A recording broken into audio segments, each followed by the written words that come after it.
اب یہ پورے مطلب ایک سینیریو کی اسٹڈی کرنا اور پھر ایک نتیجے پر پہنچنا کہ بھئی آخر آپ کو آپ کے ساتھ ایسا کیوں ہو رہا ہے اور پھر آپ کو کیا کرنا ہوگا یہ سچویشن کو اوائڈ کرنے کے لیے، ہے نا. ایک مومن ہونے کی حیثیت سے کیا ہمیں قرآن اور سنت کی روشنی میں حالات کا جائزہ نہیں لینا چاہیے؟ کیا ہمیں اللہ سے سولوشن نہیں مانگنا چاہیے؟ اللہ نے تو وعدہ کیا ہے کہ وہ ہماری ہدایت کرے گا. اس نے اپنے کلام کو نازل کیا ہے جو ہدی للمتقین ہے، جو ہدی للناس ہے. ٹھیک ہے، تو انشاءاللہ ہم آگے چل کر قرآن مجید کی روشنی میں موجودہ حالات اور پھر قرآن مجید کی روشنی میں حل کے اوپر انشاءاللہ بات کریں گے. ٹھیک ہے.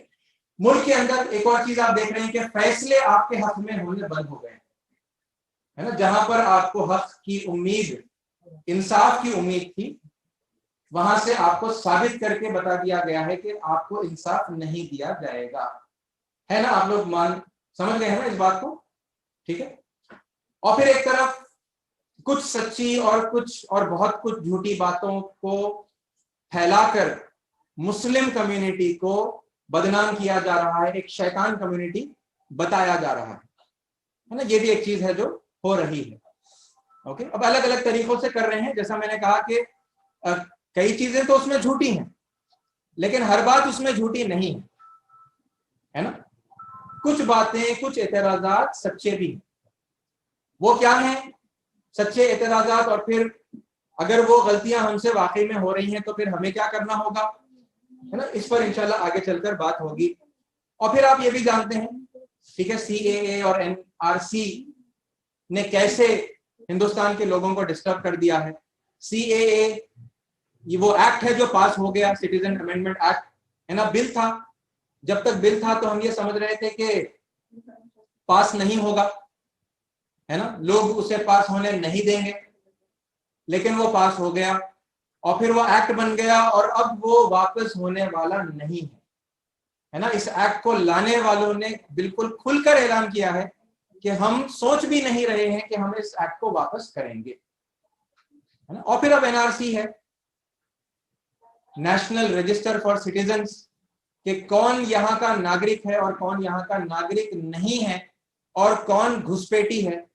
تو وہ کسی مطلب جگہ پر عمل میں آ چکا ہے اور باقی پھر ملک کے اندر عمل میں آنے ہی والا ہے. اور اس حقیقت کو کسی حد تک عام اور خاص لوگ سمجھ چکے ہیں، ہے نا. تبھی تو نکلے تھے نا، گھروں کو چھوڑ کر میدانوں میں دھرنے پر بیٹھ گئے تھے اس ضد کے ساتھ کہ جب تک یہ قانون واپس نہیں لیا جائے گا ہم یہاں سے نہیں ہٹیں گے. بہرحال وہ کوشش بھی ناکام ہو گئی، ہے نا. ناکام ہو گئی نہیں بلکہ مومن یہ کہے گا اور یہ سوچے گا کہ اللہ نے اس کوشش کو ناکام کر دیا، کیونکہ ہر چیز اللہ کی مرضی سے ہوتی ہے. تو ایسا تو نہیں ہے کہ اللہ چاہ رہا تھا کہ آپ وہ کوشش کریں اور اس قانون کو واپس کروا دیں، لیکن کوئی اور طاقت تھی جو نعوذ باللہ اللہ کی طاقت سے بڑی تھی اور اللہ کے چاہنے کے باوجود انہوں نے آپ کی کوشش ناکام کر دی. ایسا ہے کیا؟ ایسا ہرگز نہیں ہے. ہر چیز اللہ تعالیٰ کی مرضی سے ہو رہی ہے. یعنی یہ سی اے اے اللہ کی مرضی سے لایا گیا، یہ NRC اللہ کی مرضی سے آیا ہے. ٹھیک ہے، مودی یا BJP آئی نہیں ہے، مودی جی آئے نہیں ہیں، اللہ تعالیٰ نے انہیں لا کر مسلمانوں کے اوپر مقرر کیا ہے، بٹھایا ہے. کیونکہ اللہ دیتا ہے نا، حکومتیں اللہ دیتا ہے، حکومتیں اللہ چھین لیتا ہے، پاور تو اللہ کے کنٹرول میں ہے.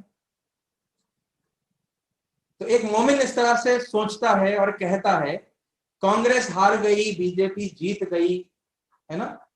ایسا نہیں کہتا مومن، بلکہ اللہ تعالیٰ نے کانگریس کو ہٹا دیا، اللہ تعالیٰ نے BJP کو جتوا دیا، ایسا مومن سوچتا ہے اور کہتا ہے.